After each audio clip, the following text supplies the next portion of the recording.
Hello everyone, आज हम देखेंगे semi conservative DNA replication and given by Meselson and Stahl. That means Meselson and Stahl experiment. Watson और Crick इन्होंने double helix model दिया, ठीक है ना। देख लेंगे अभी वॉटसन और क्रिक ने क्या कहा। DNA double helix model it was given by Watson and Crick, ठीक है। इसकी कैरेक्टरिस्टिक हम देख चुके हैं और वॉटसन क्रिक ने एक चीज कही, एक बात कही कि ये जो ओरिजिनल स्ट्रैंड्स है, फॉर एग्जांपल 5, ओके लिख लेंगे इसे 3 प्राइम 5 प्राइम व्हाटएवर, समझ लो। अब ये दो स्ट्रैंड्स बने, ठीक है। This is double helical structure. तो उन्होंने ये भी कही थी, एक बात कही कि दिस स्ट्रैंड्स विल सेपरेट। ये स्ट्रैंड अब क्या होगी, सेपरेट होगी। और सेपरेट होने के बाद एज दिस डीएनए लो या आरएनए लो, ये it shows rule of complementarity. RNA की केस में बात करेंगे तो जहां पे भी फोल्डिंग्स आरएनए की होगी तो वहां पे कॉम्प्लीमेंट्री बेस पेयरिंग होगी। और डीएनए की स्ट्रैंड, एक चीज हम देख चुके हैं वैसे भी कि एक स्ट्रैंड का DNA sequence that is base sequence will determine the DNA sequence on the newly formed strand. अगर एक स्ट्रैंड पे न्यूक्लियोटाइड का सीक्वेंस हमें पता है तो नई स्ट्रैंड जो तैयार होगी तो उसका सीक्वेंस हम प्रेडिक्ट कर सकते हैं। क्यों? We know adenine pairs with thymine or thymine pairs with adenine. Yes, this is complementary base pairing, Chargaff's rule, as you know. And guanine will pair with cytosine with triple hydrogen bond. Vice versa, C will pair with G with triple bond. अगर same ये sequence अगर इस strand पे present है तो हम predict कर सकते हैं कि हाँ, A के सामने कौन जुटेगा, T जुटेगा, T के सामने कौन आएगा, A आएगा। तो वॉटसन एंड क्रिक ने कहा, डबल हेलिक्स मॉडल देने के बाद ही कहा ओरिजिनल स्ट्रैंड जो है या डबल स्ट्रैंड डीएनए जो है इट विल सेपरेट, ये सेपरेट होगा और it will act as template. ये क्या बोल के काम करेगा, it will act as template या तो गाइडिंग स्ट्रैंड। क्या गाइड करेगी, तो new strand will be synthesized by using complementarity rule. That is अगर इस स्ट्रैंड पर ए टी जी सी सी जी ए इस तरीके से कोई हाइपोथेटिकल एक सीक्वेंस हमने यहाँ पर लिया, तो अगर ये बेस सीक्वेंसेस यहाँ पे प्रेजेंट है तो यहाँ पे जो नई स्ट्रैंड बनेगी तो it will be with T, T will pair with A, G will pair with C, C will pair with G with triple bond, ठीक है। Again G, then again C और T। तो वॉटसन एंड क्रिक का ये मुद्दा था कि अगर कोई डीएनए की डबल स्ट्रैंड है तो it will separate, it will act as template, template बोल के काम करेगा और इसमें नई स्ट्रैंड ये तैयार होगी, ठीक है। तो इस टाइप जो मतलब क्या हुआ, एक स्ट्रैंड से दो स्ट्रैंड बनी, ओरिजिनल दो स्ट्रैंड से सेपरेट हुई, ये स्ट्रैंड पे और एक स्ट्रैंड लग गई और इस स्ट्रैंड को भी एक स्ट्रैंड लग गई। समझ लो, ये हेलिकल स्ट्रक्चर इनफैक्ट, लेकिन समझाने के लिए अपन यहाँ पे ऐसा लिख रहे हैं, ठीक है। ओके, इसका मतलब ये हुआ कि डीएनए का रेप्लिकेशन हुआ, लेकिन डीएनए रेप्लिकेशन कैसे हुआ, 50% strand was strands were original strand, this two strands, this strand and this strands, these are original strand. और इस पे जो निर्माण हुआ न्यू स्ट्रैंड्स का, ये नई स्ट्रैंड्स है तो इसे हम बोलेंगे डॉटर स्ट्रैंड्स। अब टोटल स्ट्रैंड्स हमारे पास है 4, मतलब 2 डीएनए के मॉलिक्यूल है। 2 डीएनए के मॉलिक्यूल में 50% जो स्ट्रैंड्स है ये ओरिजिनल है और 50% स्ट्रैंड है डॉटर है।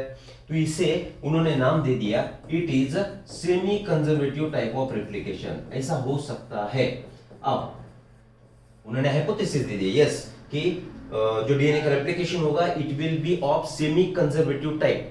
दैट मींस फिर से एक बार 50% ओरिजिनल स्ट्रैंड होगी that will separate, act as template और उस पे दो कॉम्प्लीमेंट्री बेस पेयरिंग का रूल फॉलो होके नई स्ट्रैंड बनेगी। तो उसे नाम क्या दिया, semi conservative type of replication. हाँ, अब सेमी कंजर्वेटिव टाइप से ही होगा, इसका प्रूफ भी जरूरी है। तो that proof was given by Meselson and stall.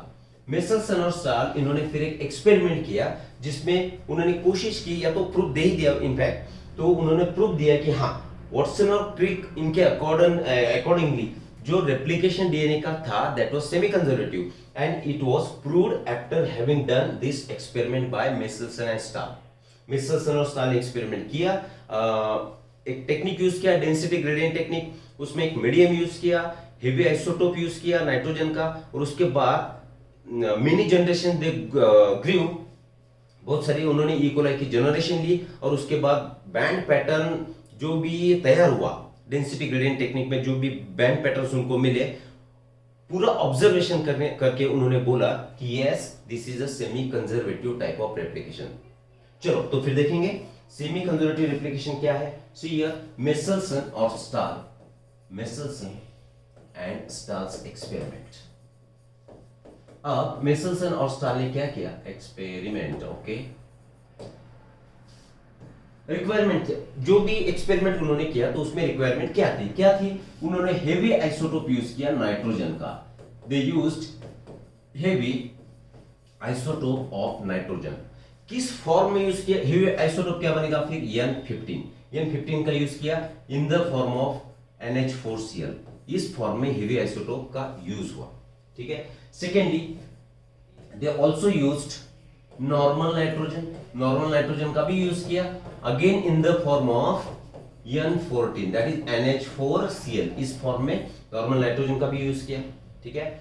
जो टेक्निक था, what was the technique used by them? तो टेक्निक का जो यूज हुआ, जो वापर हुआ, तो टेक्निक था caesium chloride, CaCl। It is a caesium chloride density gradient centrifugation. अब सेंट्रीफ्यूगेशन क्या है? सेंट्रीफ्यूगेशन में क्या किया जाएगा? See here, suppose test tube, this is your test tube. इस टेस्ट ट्यूब में कुछ मटेरियल हम रख देंगे। यहाँ पे suppose some solution is there. Solution का मतलब हुआ इसमें सॉल्वेंट भी है, सॉलिड भी है। ठीक है। अब ये जो टेस्ट ट्यूब है, इसे रोटेशन पर मिनट पे घुमाएंगे। Centrifuge, this is a machine. इस मशीन में क्या होगा? टेस्ट ट्यूब रख दी जाएगी और हाई स्पीड पे उसे रोटेट किया जाएगा। अब हाई स्पीड पे अगर हम रोटेट करेंगे तो इसमें जो भी हेवी मटेरियल है, it will settle down eight the bottom, है ना। तो बॉटम में सेटल होगा तो इसका प्रेसिपिटेट फॉर्म होगा। जैसे कि जब ब्लड से हमें सेपरेट करनी होती है तो हम क्या करेंगे? उसमें ब्लड रख देंगे टेस्ट ट्यूब में, बहुत सारी टेस्ट ट्यूब होगी और सेंट्रीफ्यूज मशीन में रख देंगे और हाई डिग्री स्पीड पे उसे घुमा देंगे। मान के चलो 25,000 रोटेशन पर मिनट लिख देंगे यहाँ पर, 25,000 रोटेशन पर मिनट, RPM बोलेंगे हम इसे। ठीक है। तो इस स्पीड से पर हर मिनट 25,000 बार ये क्या करेगा? घूमेगा। तो घूमने के बाद जो भी हेवी मटेरियल होगा तो it will settle at the bottom in the form of precipitate. Blood cells will be accumulated और गैदर और settled at the bottom of that test tube. तो इस टेक्निक को हम बोलेंगे सेंट्रीफ्यूगेशन टेक्निक। तो टेक्निक का नाम क्या है? Caesium chloride. अब ये सीसियम क्लोराइड क्या है? This is a dense solution, dense material, this is dense solution. ठीक है। अब इस सॉल्यूशन, ये सॉल्यूशन ये मीडियम में होगा। ठीक है। और इसमें अलग अलग डेंसिटी के डीएनए और मेसलसन और स्टाल इन्होंने ऐड कर दिए। सी हियर, फिर से एक बार रिपीट करेंगे। टेक्निक क्या है? Caesium chloride density gradient centrifugation. Centrifugation का मीनिंग समझ आया? अगर इस सेंट्रीफ्यूज मशीन में हम उसे घुमा देंगे और जो हेवी मटेरियल होगा वो बॉटम में जमा होगा। यहां तक सेंट्रीफ्यूगेशन समझ आया। ठीक है। अब क्या है? ग्रेडियंट का मतलब क्या होगा? डिफरेंस। ग्रेडियंट मतलब डिफरेंस। अगर अलग अलग डेंसिटी का मटेरियल इस ट्यूब में ऐड किया जाएगा तो जो हेवी डेंसिटी होगा बॉटम में सेटल होगा, जिसकी डेंसिटी कम होगी उससे ऊपर सेटल होगा।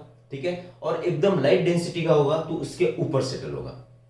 ठीक है। तो इसे बोलेंगे हम gradient in your density gradient.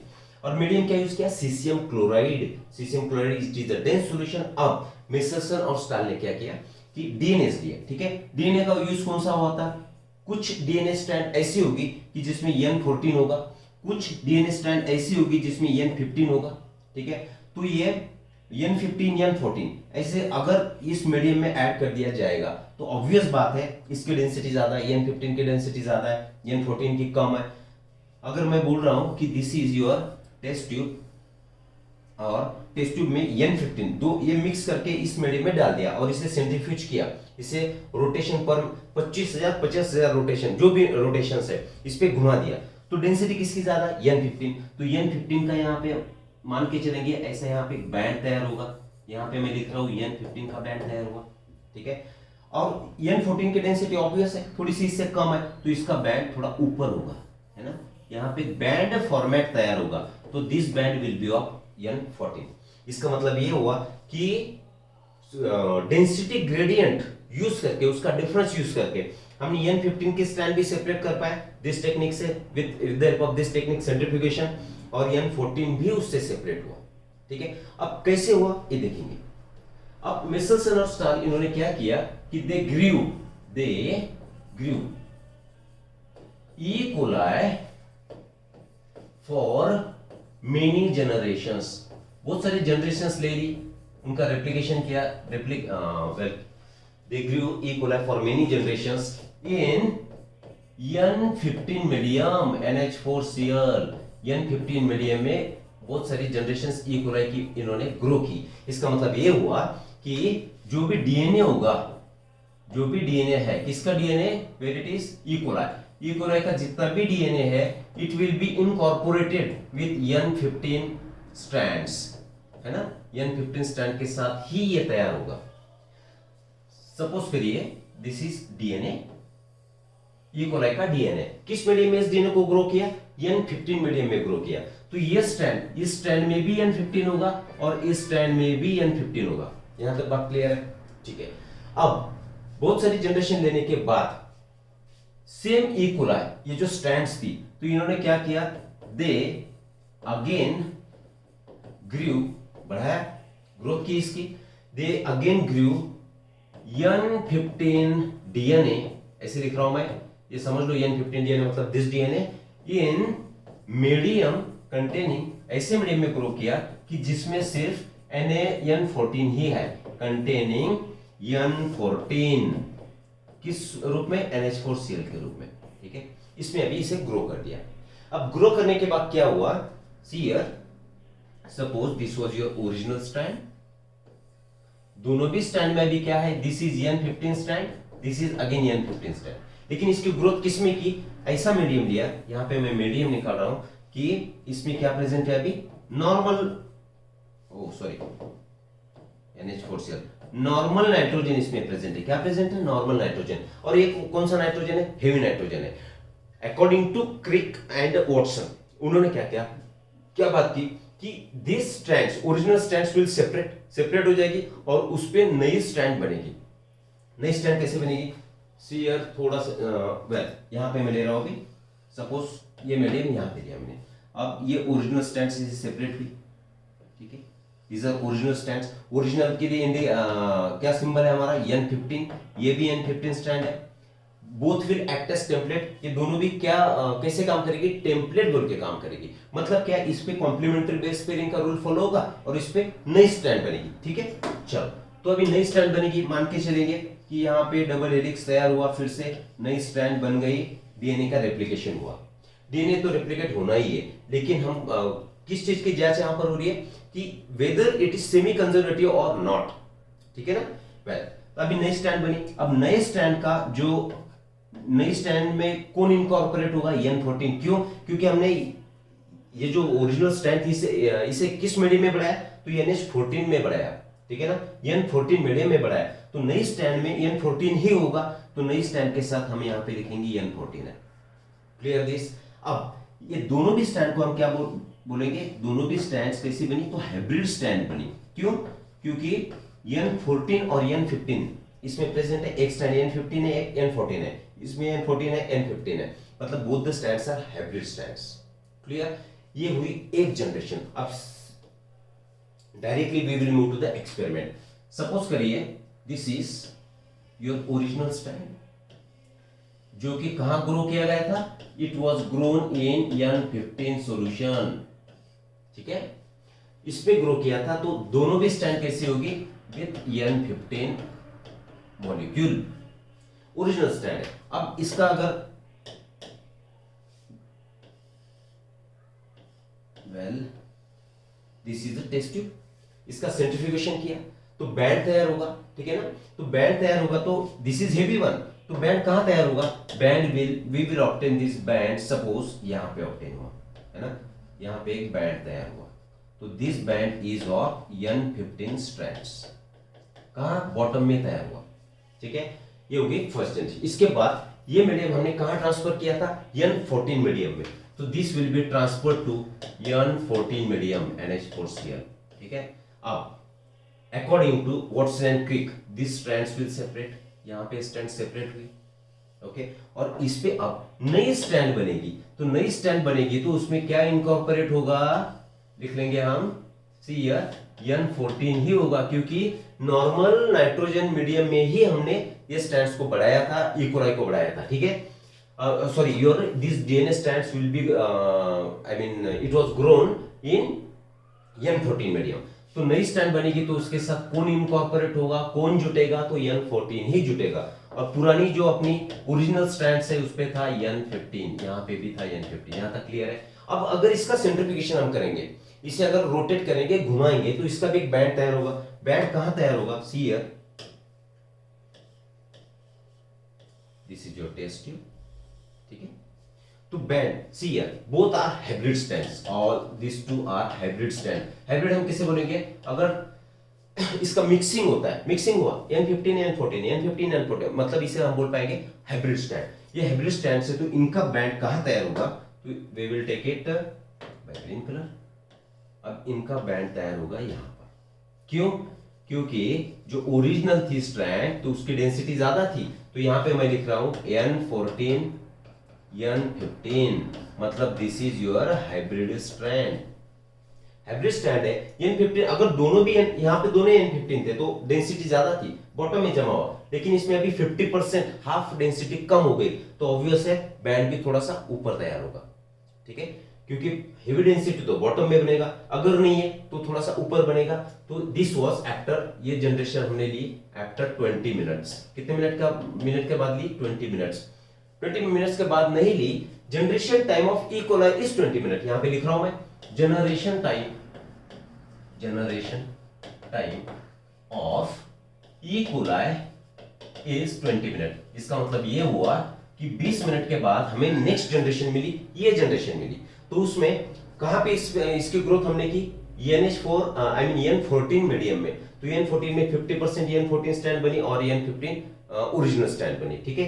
तो इसका बैंड हाइब्रिड है, डेंसिटी कम है, तो थोड़ा सा ऊपर बना। अब नेक्स्ट जनरेशन हम लेंगे, ठीक है। यहां पे लिख रहा हूं मैं आफ्टर 40 मिनट्स, क्योंकि 20 मिनट का जनरेशन टाइम है। 40 मिनट के बाद हमने इसे अभी ग्रो किया, तो सी हियर क्या होगा, ओके चलो मैं यहां पे लिख रहा हूं, ये एक स्ट्रैंड है, ये एक स्ट्रैंड है, दूसरी थी हमारी ओरिजिनल इसके साथ, दिस वन, ठीक है। अब क्या है, येलो इज N15, ग्रीन क्या है, ग्रीन इज योर N14 और N14, ठीक है। These are hybrid strand. After 40 minutes, sorry ये नीचे लिख लिया मैंने, तो वेल इसे हम आगे कर देंगे। आफ्टर 40 मिनट्स क्या होगा after 40 minutes, it will B doubled up. क्या होगा, इसका डबलिंग होगा, मतलब सी है। अब किस मीडियम में, फिर से this is grown in N14 medium में ही इसकी हम ग्रोथ करेंगे, ठीक है। इसे मैं मिटा रहा हूं अभी, ओके।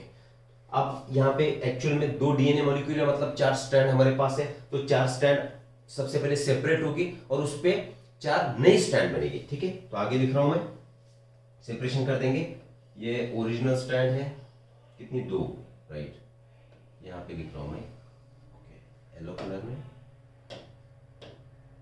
ये भी स्ट्रैंड सेपरेट हुई और ये भी स्ट्रैंड सेपरेट हुई, क्लियर है। These are original strand. See here, 2 yellow थी, 2 येलो ले ली हमने, 2 ग्रीन थी, 2 ग्रीन ले ली। These are original strand, parental strand. अब N15, this is your N15, this is again N15, well इसे लिख देंगे हम N14 और N14, हाइब्रिड स्ट्रैंड्स है। अब उसकी टेम्पलेट सेपरेट हो गए, इस पे अभी नई स्ट्रैंड बनेगी, तो अलग कलर से हम लेंगे अभी, नहीं ठीक है, ग्रीन ही लेना होगा। क्यों ग्रीन लेना होगा, क्योंकि ग्रीन क्या इंडिकेट कर रहा है हमें, N14, और हम ग्रोथ कहां पर कर रहे हैं, growth we are growing this in N14 medium में ग्रो कर रहे हैं। तो यहां पे एक स्ट्रैंड बनेगी, ठीक है, यहां पे एक स्ट्रैंड बनेगी। Well this is how different strands we will come up with. अलग अलग स्ट्रैंड्स यहां पर बनी, थोड़ा सा नीचे दे रहा हूं मैं, चलो यहां पे दिया। अब जो भी स्ट्रैंड्स बनी, तो पूरी चारों के चारों स्ट्रैंड, इसमें क्या इनकॉर्पोरेट होगा, इसके साथ क्या होगा, कौन सा मॉलिक्यूल होगा, N14 ही होगा। तो मैं यहां पे लिख रहा हूं अभी, N14 यहां पे आ गया, N14 यहां पे है, यहां पे भी N14 और अगेन दिस इज N14। अगर यहाँ पे ऑब्जर्वेशन अगर हम करते हैं तो 50% स्ट्रैंड्स, 50% स्ट्रैंड क्या है, 50% strands are hybrid strands, clear this. और जो 50% है this one and this is fourth. ओ कहाँ गया, वेयर इट इज, ठीक है। अभी ये जो 51 और 4 ये दो स्ट्रैंड्स है, मैं यहां पे लिख रहा हूं 1 and 4, these are light strands. क्यों, क्योंकि लाइट मीडियम में ग्रो करी थी हमने, और लाइट मीडियम में ग्रो करने के बाद इसमें इनकॉर्पोरेशन किसका हुआ, लाइट नाइट्रोजन का ही हुआ, N14 नॉर्मल नाइट्रोजन का ही हुआ। तो 50% हाइब्रिड बनेगी, 50% नॉर्मल स्ट्रैंड बनेगी। तो इसका भी ठीक है, यहां पे ले रहा हूं मैं, यहां पे टेस्ट ट्यूब लेंगे, दिस इज टेस्ट ट्यूब, ठीक है। अब ओरिजिनल हाइब्रिड का बैंड कहां पर है, यहां पे हाइब्रिड का बैंड है, चलो hybrid band, this is your hybrid band, यहां पे बैंड बना, it was with N14 and N15, that means it is hybrid.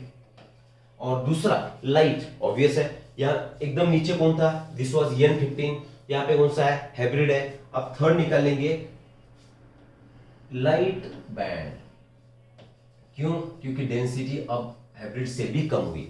Eight the bottom कौन सेटल हुआ था, जो दोनों भी स्टैंड जिसमें N15 था, बीच में कौन सेटल हुआ, बैंड कहां किसका तैयार हुआ, जिसमें N14 भी है N15 भी है। क्यों, क्योंकि N15 दोनों स्टैंड उसकी जो डेंसिटी होगी उससे कम डेंसिटी हाइब्रिड की होगी, और दोनों भी यहाँ पे लाइट है, तो यहाँ पे मैं लिख रहा हूँ N14, तो ऑब्वियस है इसका बैंड हाइब्रिड के भी ऊपर बनेगा। दैट मीन्स अगर different bands we are getting, अगर एक ही बैंड हमें मिल रहा होता है कि होता अगर एट द बॉटम, तो हमने क्या माना होता, हमने माना होता कि एट द बॉटम अगर सेम टाइप का बैंड हमें मिल रहा है तो रेप्लिकेशन ये सेमी कंजर्वेटिव नहीं है।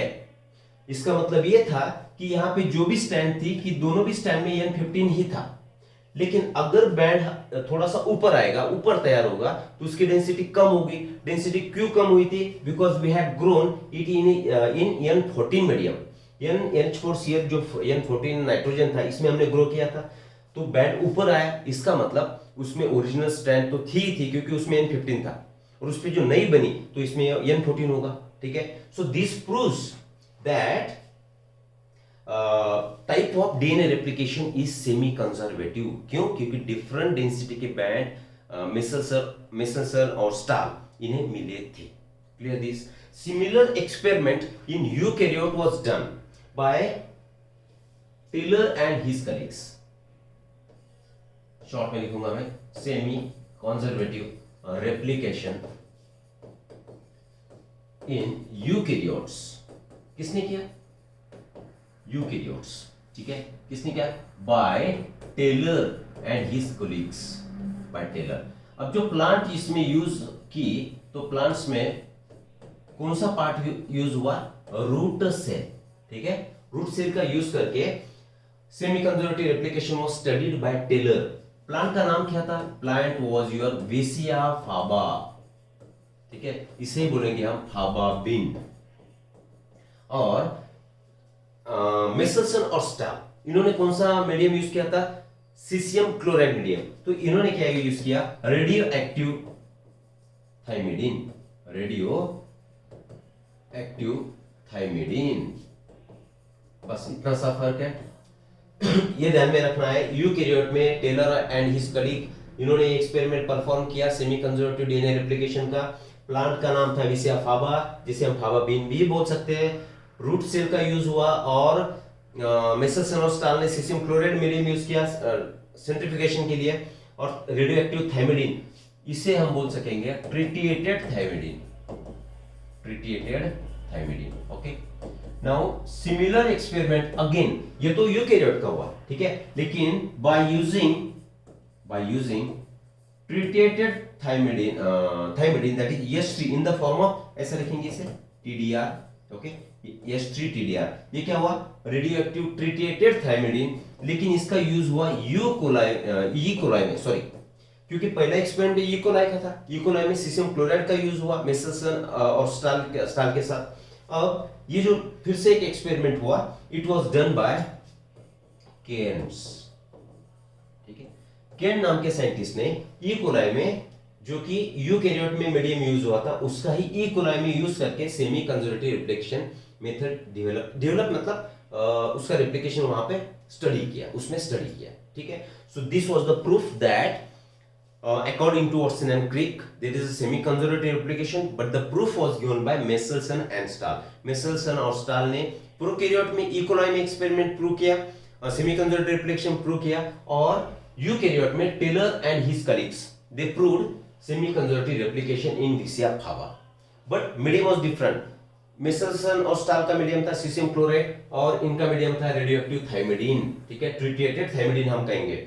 सिमिलर एक्सपेरिमेंट लेकिन ई कोलाई पे मीडियम ऑफ सेम, जैसे कि यूकैरियोट में मीडियम था वही मीडियम एक केयर ने यूज किया ई कोलाई में और सेमी कंजर्वेटिव रेप्लिकेशन प्रूव किया, राइट। होप यहां तक आपको semi Meselson and stalls experiment clear हुआ होगा। इसमें क्वेश्चंस क्या आ सकते हैं आपको, मीडियम पूछेंगे, यूकैरियोट में मीडियम कौन सा था, प्रोकैरियोट में, हाँ यूकैरियोट, सी हियर यूकैरियोट जो है, तो यूकैरियोट प्लांट भी है एनिमल भी है ना, तो ये प्लांट, अगर प्लांट के बारे में पूछेंगे, हाँ प्लांट में किसने सेमी कंजर्वेटिव रेप्लिकेशन स्टडी की, तो प्लांट का तो वेल आई मीन यहाँ पे ये ध्यान में रखना पड़ेगा, हम तो किस हेडिंग के अंडर इसे स्टडी करेंगे, यूकैरियोट, लेकिन प्लांट भी तो यूकैरियोट है, तो वही आंसर उसका होगा, ठीक है। सेकंड थिंग पूछेंगे, मीडियम पूछेंगे, well generation time E coli का पूछेंगे, what is the generation time, 20 minutes.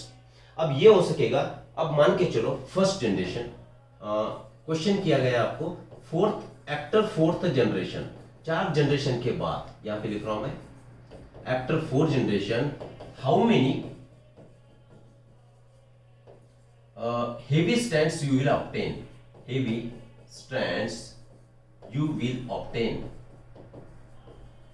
चलो बताओ कितने ऑब्टेन होंगे हेवी स्टैंड्स आपको। सी हियर ओरिजिनल एक्सपेरिमेंट में हम थोड़ा सा जाएंगे, सी हियर ओरिजिनल स्टैंड कितनी थी हमारे पास, 2, उसके बाद जो मीडियम यूज हुआ इट वाज N14, तो इसके बाद जितनी भी नई स्ट्रैंड ऐड होगी तो N14 की ही होगी। इसका मतलब 10 जनरेशन के बाद भी अगर पूछा जाएगा कि heavy strand after 10 years till the number of heavy strand, तो ऑब्वियस है हेवी स्ट्रैंड सिर्फ 2 ही होगी, number of heavy strand will B 2 only, right, क्योंकि ओरिजिनल स्ट्रैंड तो एक ही थी, मतलब डबल स्टैंडर्ड डीएनए था तो 2 ही स्ट्रैंड थी। अब 10 जनरेशन लो, 50 जनरेशन लो, 100 जनरेशन लो, उसके बाद हेवी का प्रोपोर्शन जो होगा, नंबर जो होगा ओनली 2 होगा। उसके बाद फिर हाइब्रिड कितनी है और लाइट डेंसिटी वाली दैट इज N14 कितनी है, ये तो पता ही चल जाएगा, ठीक है। होप यहां तक आपको सेमी कंजर्वेटिव रेप्लिकेशन समझ आया होगा। नेक्स्ट लेक्चर में हम आरएनए वैल्यू और प्रॉपर्टीज ऑफ जेनेटिक कोड और आरएनए वर्ल्ड ये कवर करेंगे, ठीक है। Thank you very much.